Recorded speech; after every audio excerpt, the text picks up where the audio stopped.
freedom, pass from hand to yearning hand, and the vision of our fathers spread hope throughout this land, as the dream some fought and died for in my heart becomes my own.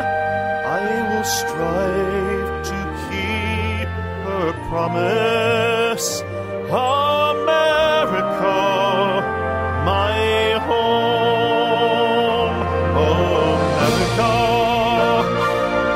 America, may God bless America, and freedom reign across America, my home. From the shorelines to the prairies, to the cities great and small, we have reaped the fruits of justice and liberty for all. So With deep appreciation for the blessings of freedom that we know in this great country of ours, this is Dr. George Simon. Welcome once again to another edition of Character Matters. The problem that I believe is plaguing our country and much of the free world, much of the world these days, and causing so much havoc in the political realm, in the social realm, in the economic realm, is the character crisis that we see. And this is the program where we talk about this problem and what we can possibly do to make it better. And tonight's program is going to be a really interesting program because we're going to touch on a lot of subjects that are relevant to some of the news that has been really very interesting this week. We've had some very politically charged situations develop.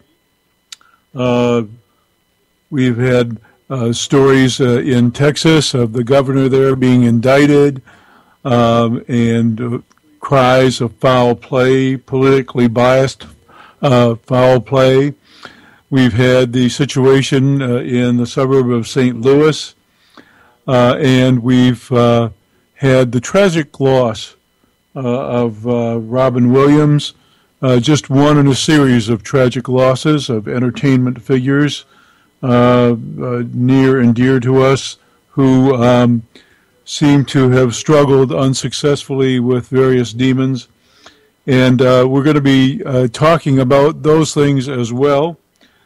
And I invite you to join the discussion at area code 718-717-8296. That's 718-717-8296. If you want to join the discussion, we have many things to talk about. One of the things I really wanted to point out to you tonight, before we even begin the discussion, is just how difficult it is these days to have an honest discussion about anything. Really, we live in an age where political correctness rules, and unfortunately, in our days of political correctness and in our days of extra sensitivity, not wanting to offend various folks, it is really difficult to have a no-holds-barred, honest discussion about anything. And if ever there were a need for that, it would be now. We have come to a point where we really have a lot of information on our hands. We're learning so much and at such an accelerated pace that it's not funny. But we can't honestly discuss openly and freely our opinions about many of the things that we've learned and many of the things that we know. Because many times we fear that we will say something or do something that will evoke the ire of someone else, or folks come to the discussion table with preconceived notions, with preconceived ideas, with biases that prevent them from keeping an open mind. And if we're ever going to resolve our problems, if we're ever going to solve especially our social problems, even our economic problems, the need for an open, free, and fair and unbiased, honest discussion could not be greater. So tonight, I encourage those who do call at 718-717-8296 to keep that in mind. We want to keep the discussion honest, free, fair, but above and beyond all, honest. As host and as moderator, I will do my best to also be fair and honest in the discussion, and to exercise veto authority, should we say, if there's any content, which I can't imagine on this program. We know fairly much about our listenership that we probably don't have to worry about that. But just in case we get some stray call whose the purpose of which is merely to offend or to put out information or to make comments that are blatantly hostile or bigoted or anything like that, we'll exercise that veto power. But I think basically this is a forum in which we should be able to have an honest and free discussion, and we really need it. I have some interesting material I think you'll find posted on my blog at www.manipulative-people.com. This Friday's post is the second to the last in a series on abusive characters, those personality types most prone to various kinds of abuse. So you'll find some interesting comments by the blog readers and also some interesting material, I believe, on the blog. Next week, on the manipulative-people.com blog, we're going to have the wrap-up post on the abuse series, and it's going to involve one of the darkest sides of abuse that there is and the kinds of individuals that perpetrate this abuse. I've gotten a lot of requests, several emails, just in the last couple of months alone, and actually a spike in emails over the last couple of weeks, with folks wanting me to talk about some of the sexual abusers. For those of you who have gone online already and gone to my website at www.drgeorgesimon.com or my blog at www.manipulative-people.com, you know that I have experience actually in that area, many years experience, and actually did for a time head up my state's assessment program for sexual offenders, and conducted over 1,000 interviews and did over 1,000 assessments on all types of offenders, and actually worked up complete modifications, complete revamps of several of the treatment programs, as well as was active on our state's commission for domestic abuse, rape, child abuse, and violence. So I have some experience there, and I'm going to be sharing some thoughts on that on the blog. And so for those of you who have questions or concerns in that area, it'd be a good time to tune into the blog. The post will hit sometime next Friday, usually about 5 p.m. or slightly thereafter Eastern Time. 4 p.m. Central Time is when the posts usually hit the blog. So you can pay a visit to the blog, and I'll have that post up there on Friday. But tonight, I really want to talk about some of the things that have been in the news tonight. I thought I'd first start out by saying a few things about the untimely death of Robin Williams. I'm not an expert per se in the field of depression science, but early in my career, working with both victims of disturbed characters as well as disturbed characters, I came to an interesting insight. I've talked about this on the program before. I had learned all the various models of depression, and one of the models that stuck out in my mind was an experimental model out of laboratory research using animals.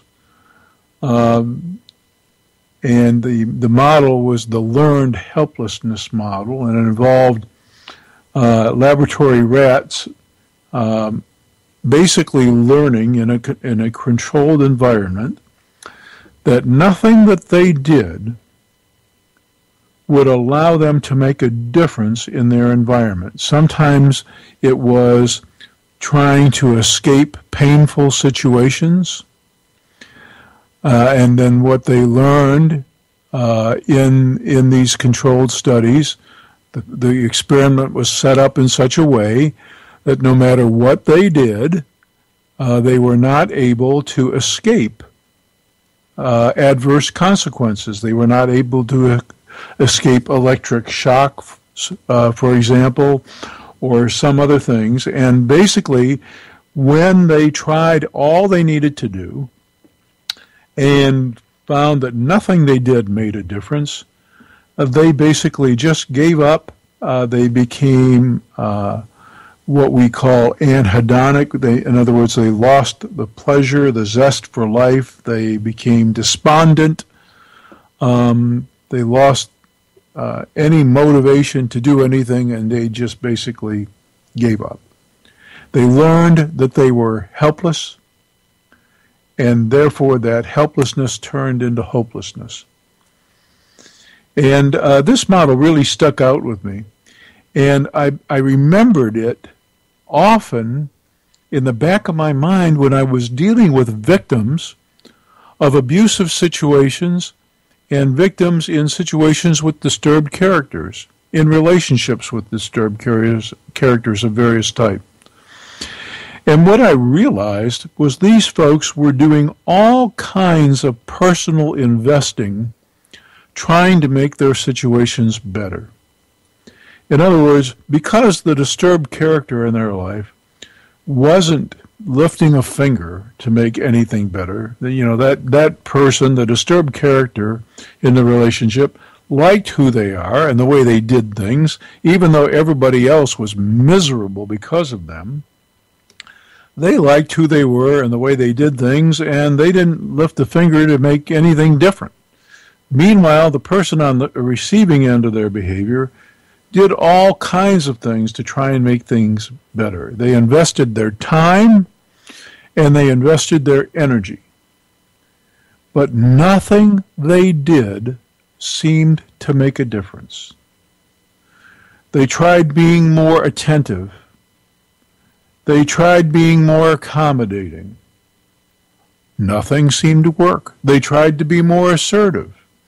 They tried all kinds of things, and nothing seemed to work. Many times, unfortunately, these folks had either their own preconceived notions about why the disturbed character in their life was behaving in the way they did. because they were versed in some way with the traditional psychology and made assumptions like, well, underneath it they must be really insecure. Underneath it, maybe they're commitment phobic. Underneath it, underneath this abusive, disregarding behavior, maybe they are struggling with low self-esteem. They made all the traditional assumptions because those are the kinds of things they'd heard over the years. Or maybe, even worse, they had tried to get help in a traditional therapy venue, and they were actually told such things. So, to make a long story short, they invested their time and their energy. They poured their heart into trying to make things better. And no matter what they did, there was no difference. They had no power to make things different. And not recognizing in their hearts and in their minds that when you put your energy toward and direct your energy toward people, places, and things over which you inherently have no power, you're going to experience this kind of frustration, and you're going to eventually have to reckon with feelings of powerlessness, feelings of helplessness that can easily turn to feelings of hopelessness. It's very much like what happens in the stages of death and dying. You suffer this loss, this tremendous sense of loss, because nothing you do makes a difference. At first you get angry and frustrated, but it isn't long before you turn that anger onward toward yourself, recognizing that you actually are the culprit in your despondency because you are powerless, you are ineffective.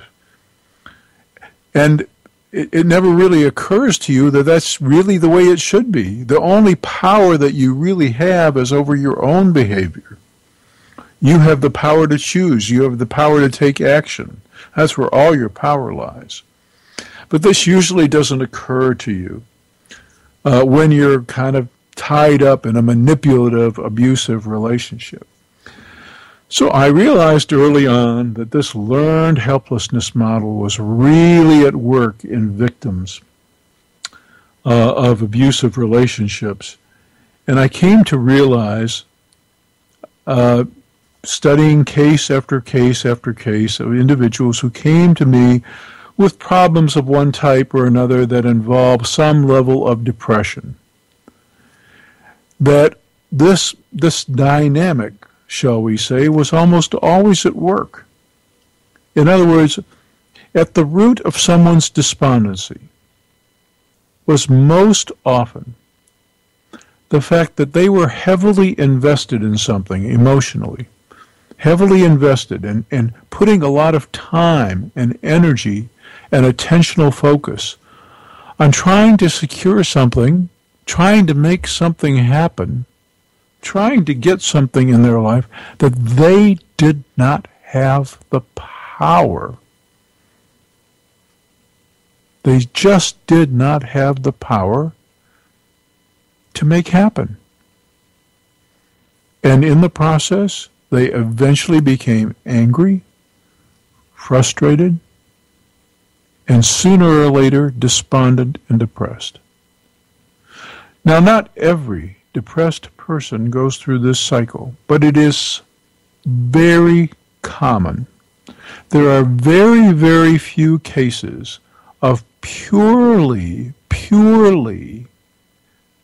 biochemical depression that simply has its roots in some kind of haywire biochemical imbalance with no precipitating cause. In other words, the chemistry gets just off for some reason, and for no apparent reason. It just does. We used to call this endogenous depression. This is an extremely rare kind of thing. A depression that's not reactive to anything. In other words, it doesn't occur in response to some stressor, but it just part of an abnormal chemistry that the person really has no control over, and there's no event that precipitates it. These kinds of depressions are extremely rare. Most of the time, the person is invested in something, yearning for something, hoping for something, striving for something, trying to make something happen that they haven't the power to make happen. And in the process, they will slowly and steadily become angry, frustrated, despondent, and depressed. I've seen this happen over and over and over and over again. Now, when these purely biochemically based depressions occur, there is another nasty little culprit. And quite frankly, remember I said we need to have an honest discussion? Well, here's an honest discussion, folks, and this is very politically incorrect. I know it. But for the sake of an honest discussion, we're going to talk about it. The culprit in some of these biochemically based depressions, especially when it comes to suicidal ideation, the culprit is many times the medication, not just the psychiatric medication, not just the medication that is specifically designed to alter mood, but other medications that can produce changes in serotonin levels, changes in other biochemical levels, and that can actually increase the risk of self-harm. You know, it wasn't long ago. It was just a couple of decades ago that certain powers in this country, vested interests, spent millions of dollars on a campaign, a nationwide deliberate campaign. I read the trade magazines, the journals, in both my field and even in the psychiatric field.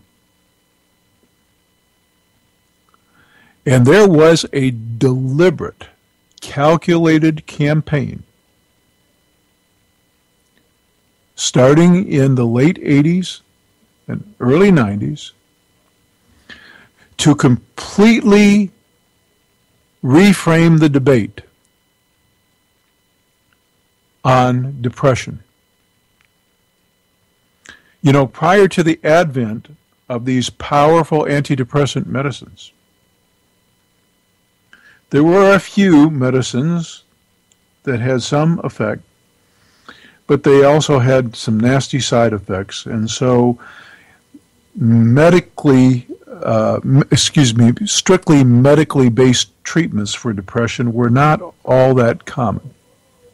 Instead, folks had more traditional talk therapy and other therapies, and folks tried to get to the bottom of what was going on and help people work through their depression. And in many cases, I should not say in many cases, but in a fair number of cases, in a significant number of cases, personality and character variables were at play in someone's depression. For example,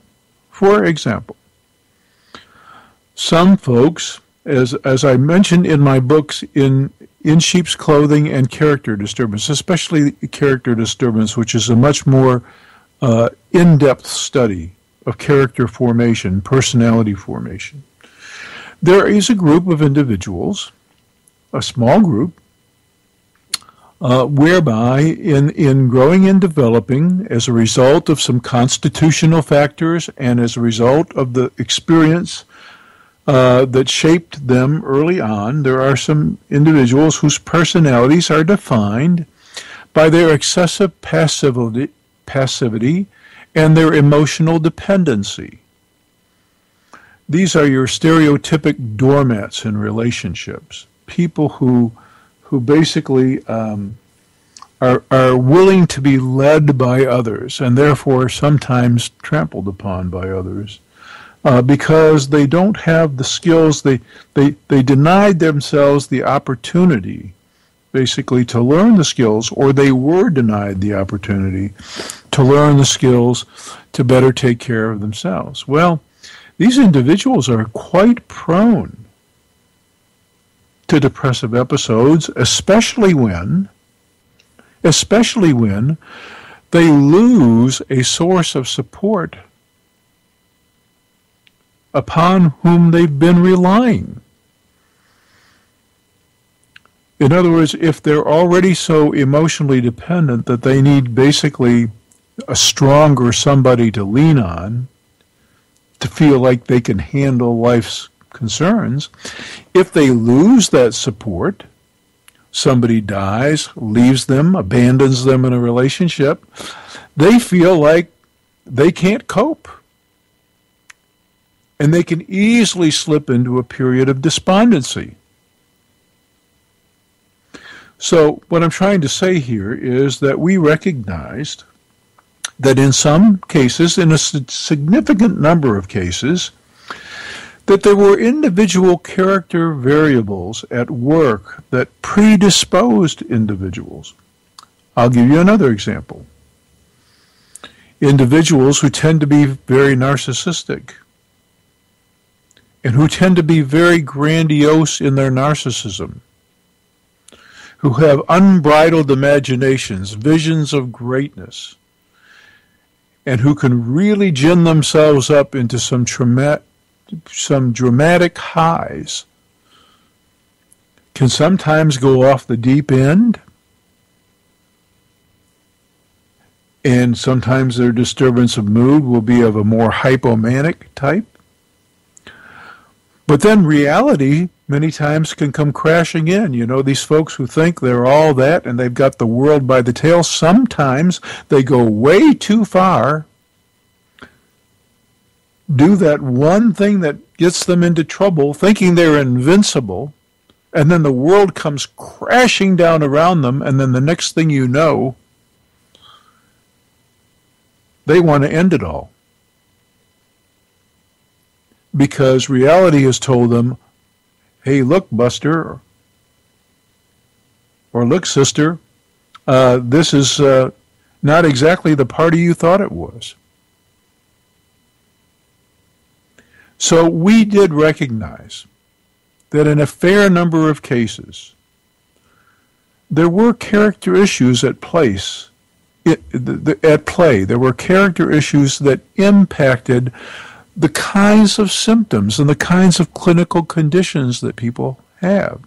Well, there was a deliberate campaign with tons of money behind it to wipe that notion completely out of people's minds.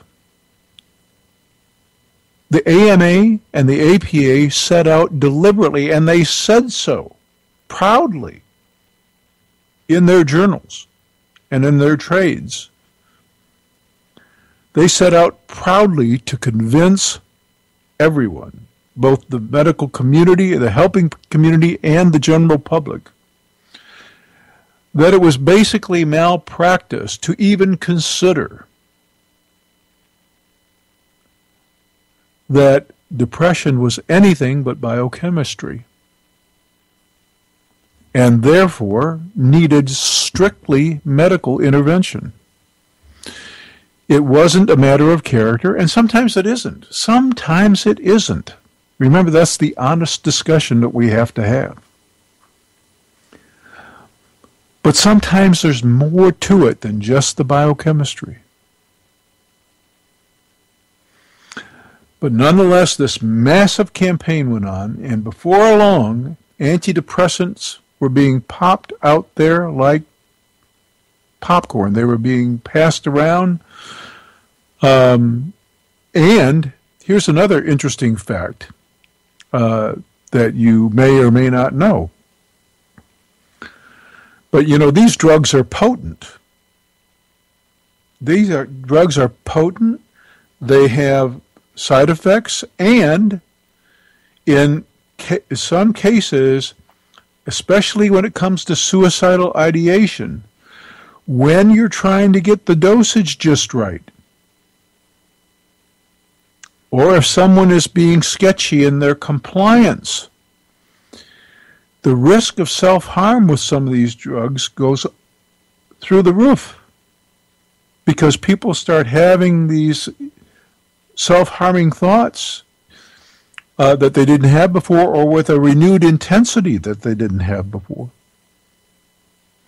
So there really needs to be close monitoring by someone who really knows what the heck they're doing. And here's the dirty little secret. The vast majority of these drugs are prescribed by general practitioners with no specialized training and without close supervision. Now, with that as a backdrop, let me say a little bit about the tragic death of Robin Williams. And not just Robin. You know, it wasn't too long ago we had the tragic death of Philip Seymour Hoffman. We have had so many high-profile instances of this just this year alone. But I want to say that you're talking about a situation in which the very best of care was available. I heard all the talking heads on TV when all the news programs were just full of Robin Williams, all Robin all the time, basically, for 3 or 4 days. It was just nothing but that. And I heard all the talking heads say virtually the same thing. So if you know someone, please, if you know someone who doesn't see themselves, or who you suspect is falling into depression, or who has had a problem with substances or whatever, please have them seek help. Well, here's the dirty little secret, folks. This is a person who did seek help. This is a person who did seek help. And we don't know all the facts yet. But one of the medications involved in Robin's medication regimen may have actually been a factor here. We don't know that yet. We'll have to find out. So I think that's probably the bigger tragedy. The bigger tragedy is that when you look at suicide rates, they're still unacceptably high, despite the revolution that the AMA spearheaded 20 years ago. We have all this knowledge, all this awareness, and all these fancy prescriptions that we can write, all these miracle drugs, and people still die. If we're doing it so right, here's a really honest and thought-provoking question for you. If we're really doing it so right, why are so many people still dying? Why do we have such a problem that we do? Here's another thing to consider. Let's take the situation of depression that is not really at the clinical level. Let's talk about relatively low levels of despondency that have much more to do with a person's lifestyle and their inadequate coping and the kind of stress that they put themselves under and the inadequate ability that they have to manage that stress, or they're in a situation that they really need, where they really need to make a change. One of the problems I see with just having a feel-good pill or a set of feel-good pills, something to chill out the anxiety, something to take that away, and something to elevate your mood. One of the problems with that is, and I consider this a huge problem, is that, when nature is telling us that something's really wrong, nature is asking us to take a look at those environmental circumstances and also the way we're coping, and to think about making some changes. That's what nature is telling us. But when we take a pill, or two, or a combination to make things better, so that we can keep on functioning and basically keep on doing just exactly as we have been doing, we only enable the problem. In my years of practice as a therapist, I can tell you unequivocally, I have no reservations about this. Hundreds of times I witnessed folks who basically lost any motivation to make any meaningful changes once they started feeling better. They stopped paying attention to nature's distress signals. There's this disease, I don't have it right on the top of my head. Sorry about that. But there is a disease, a neurological disease, where basically people lose the ability to experience pain. Sometimes the interruption can be in the neurotransmitters that transmit the signals that tell the brain that there's pain. Sometimes it can be in the brain centers itself. But for one reason or another, the individuals lose their ability to experience pain. Well, this is a really dangerous clinical condition to have. Why? Well, you could put your hand on a hot burner, and you wouldn't know that your flesh is roasting until you smell it, perhaps. Till you hear the flesh sizzling, because you can't feel the pain. You can do yourself an awful lot of damage because you lose the ability to get that feedback, that natural feedback, that something is amiss, that you've done something that you really need to take corrective action about. So that pain is nature's gift to us. It tells us, whatever it is that we're touching, tasting, wherever it is we're going, whatever it is we're doing, something's wrong, and we need to both explore that, find the source of it, and take some kind of corrective action. That's the way it is sometimes. Not all the time, but that's the way it is sometimes too, especially with low levels of depression or despondency. Frankly, many times, the unhappiness that people experience really doesn't rise to the level that it should even be diagnosed as depression. Okay, here's another really honest and open discussion.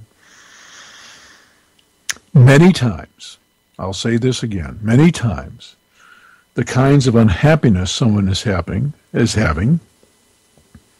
is technically not depression. It is the natural response to an adverse circumstance, and it's nature's way of telling us that we need to do something differently. And many times, an unhappy person will present their symptoms, and because the person providing treatment plans on using either some kind of therapeutic procedure or especially medicine to alleviate the unhappiness, they will make the diagnosis when in fact no diagnosis is warranted of a clinical level of depression.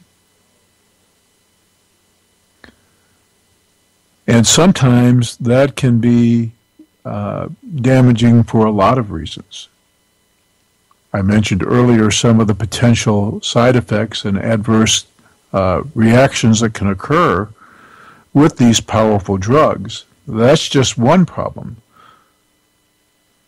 But the other problem is that when folks are not paying attention, basically, to what it is that needs correction in their environment, what kinds of course corrections they need to implement in their life to make things better, and they lose sight of that, don't pay attention to that, don't do anything about that because they're feeling better now because either a pill has made them happy or because they're talking to somebody and they're getting some relief and they're venting, and they don't change anything. This is a problem. This is a real problem.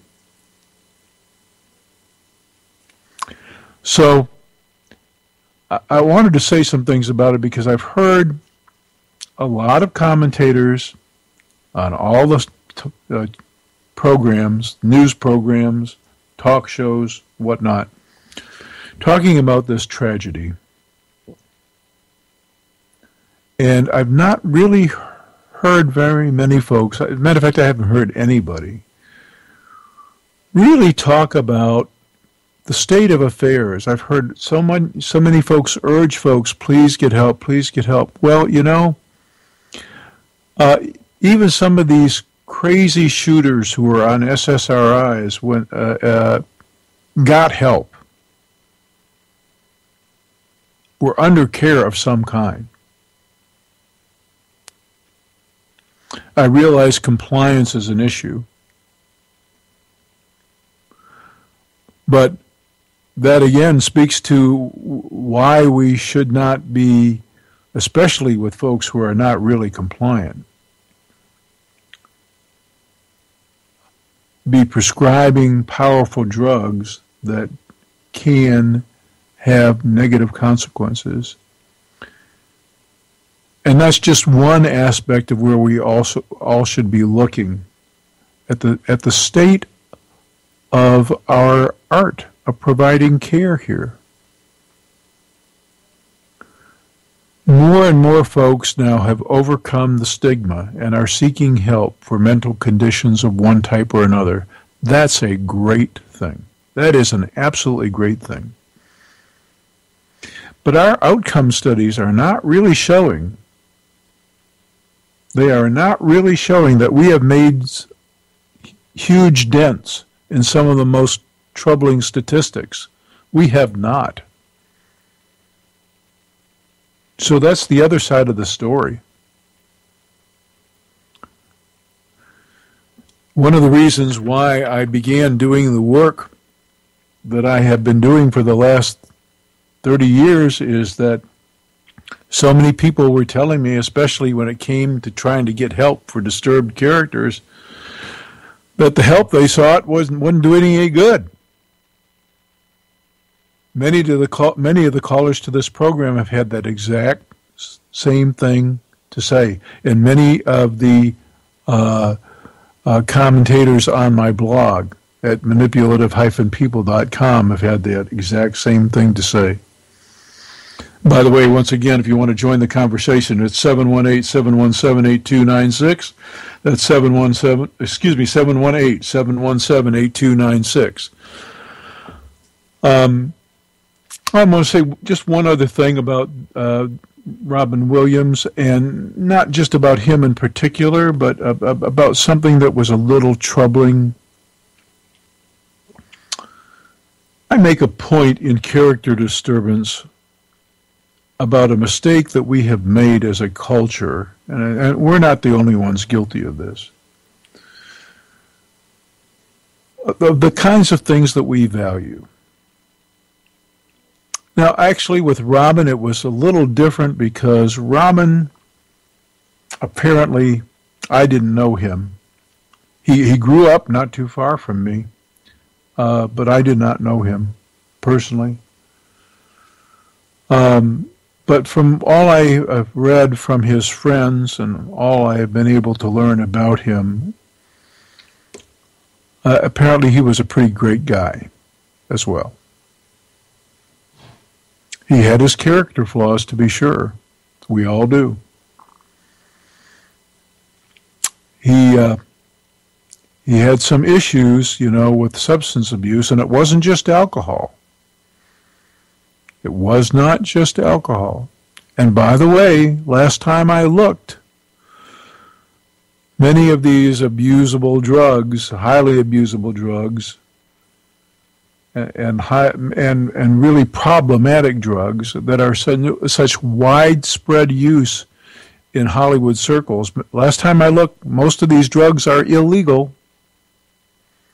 So it takes a certain amount of character deficiency to even go there the first time. Nobody puts a gun to your head and makes you break the law. But that's a little aside the point I'm wanting to make here. So in his case, it was not so much to the issue I want to speak to, because I do understand that he really was a really decent sort for the most part.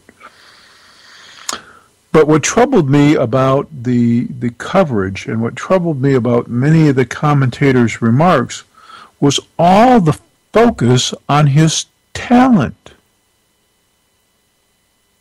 How tragic it was to lose this wit that he was gifted with. And I speak to this in numerous articles online, both on manipulative-people.com and on the counselingresource.com website as well. And in both of my books, especially in Character Disturbance, I go into great length about this. But this business that we have, this habit that we have of lauding people, of heaping praise and admiration and attention on folks, and of giving them credit for things that they can't possibly claim credit for. This wit, this natural talent, this ability, which truly, yes, he developed. Raw talent, of course, usually goes nowhere. You have to do your part. I'm not taking that away from Robin or anybody else.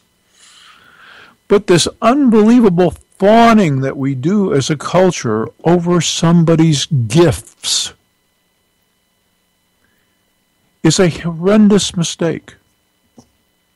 It is one of the main reasons that we live in the age of grandiosity and entitlement.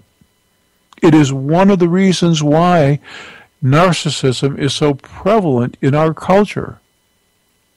Because we just go crazy over what someone's natural gifts and talents and abilities are.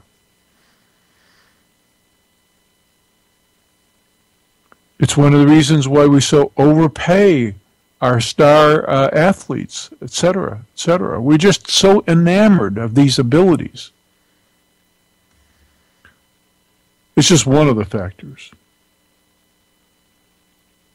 Whereas we don't give enough attention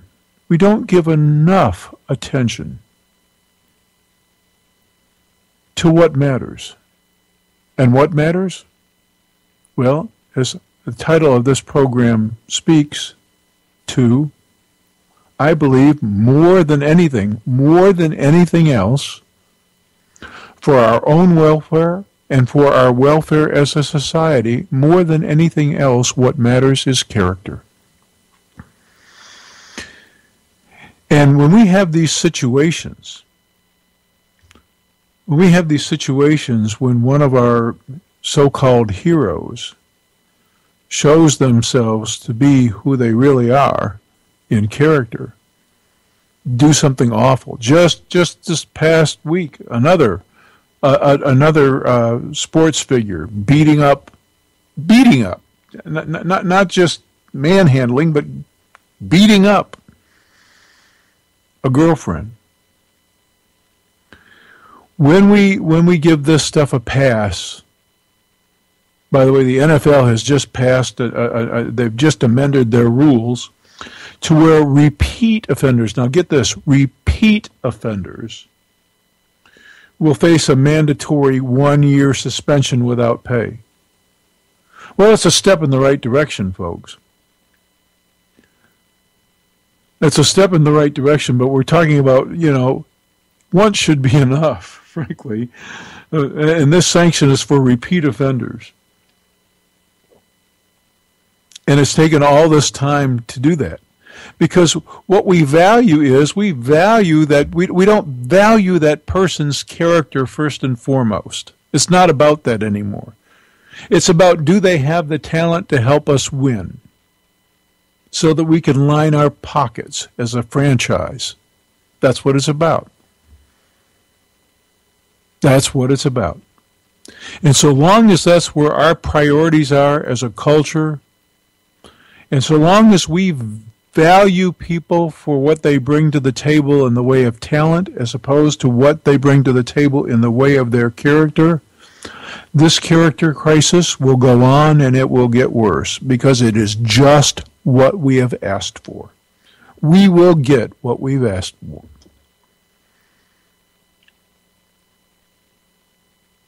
Now, I am not taking sides on this political thing one way or the other. I wanted to mention briefly also another news item, and that's the Rick Perry thing.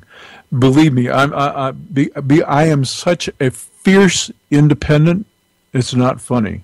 Because I think both sides of the political spectrum really need to be taken out behind the shed. I really do. I have virtually no tolerance for either extreme. I really don't. Because both sides come into the political debate with their own preconceived notions and whatnot, and we can't have an honest discussion on anything, and that's why we have such stalemate. But Governor Perry, I don't know how many of you are familiar with this story, but he's got the head of a commission who's supposed to be a model of integrity, who gets arrested for driving drunk, clearly drunk, and then being typically rude and hostile during arrest, having too much to drink, to the arresting officer, and being an embarrassment, not only to her office, but also to the state as a public service. And Governor Perry wanted this person to step down, and the person wouldn't do it. And so Governor Perry decided that he, in a strong-arm move, and this is where all the trouble started, would use his veto power to veto funding for this agency that this woman holds, so long as she's there. Not punishing the agency personally, but withholding the funds until she leaves, so that it can't operate until she goes. And in a tit-for-tat manner, now he's been indicted on charges of abuse of power. And this is what our political arena has come to, folks. Now, I said I'm not taking sides in this. And the reason I'm not taking sides in this is because I believe that there are character issues on both sides of this equation. But what it exemplifies to me more than anything else is that character doesn't matter anymore. It doesn't matter to anybody.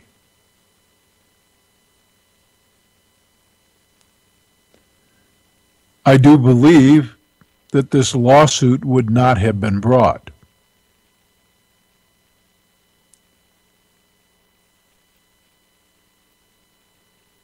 even folks on the Democratic side of things, because this is a Democrat office holder who won't resign, and of course Perry's a Republican. Even folks on the Democratic side are saying that this indictment for abuse of power smells a little fishy and looks purely political. Well, come on, folks. But it no longer seems to matter to us. And people not only hold office, but they get paid ungodly sums. You had folks in the VA, you had doctors and administrators who are already paid handsomely and with benefits that you and I would love to have, who were cooking the books, fudging things, and letting people die just to get their bonuses, and they still have their bonuses, and not one head has rolled.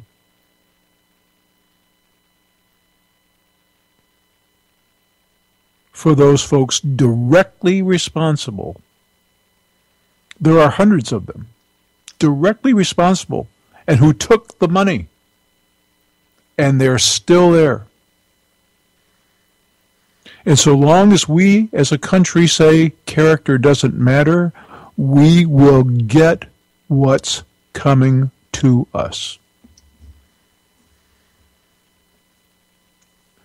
This crisis is getting out of control. It is really getting out of control. How many deaths will it take? How many shoot-em-ups will it take?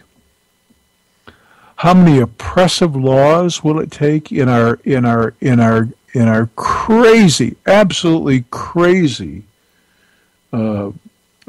scheme to legislate every bit of morality and burden those few of us who are left, who are still trying to carry the weight of responsibility for doing our best to make things work, to make our relationships work, to raise our families, to do a good job at our jobs, to be people of integrity. This crazy notion that we should burden these folks even more by passing even more rules and regulations because there are other folks among us who don't give a care about anything but themselves, or their money, or their fame, or their prestige. We have to decide as a culture in this country if character is going to matter at all anymore. And if we don't, and we don't do something about it actively, we will continue to get just exactly what we've been asking for. And that is a country in economic decline. We are not living any better than we used to. There's a very small percentage that is. There's a 1% in this country is doing very, very well. And 5% is doing pretty well. But the rest? Nope. Not at all. As a matter of fact, not quite as well as they used to. You got two people grinding it out, working hard at two full-time jobs and still barely making ends meet. That is not the American dream. The once thriving middle class has just about disappeared. We have to decide that character matters. We have to demand it in our bosses, in our law enforcement officials, in our government officials, in our elected representatives. We have to decide that it matters everywhere. And once we do, we'll be great again. See you next week.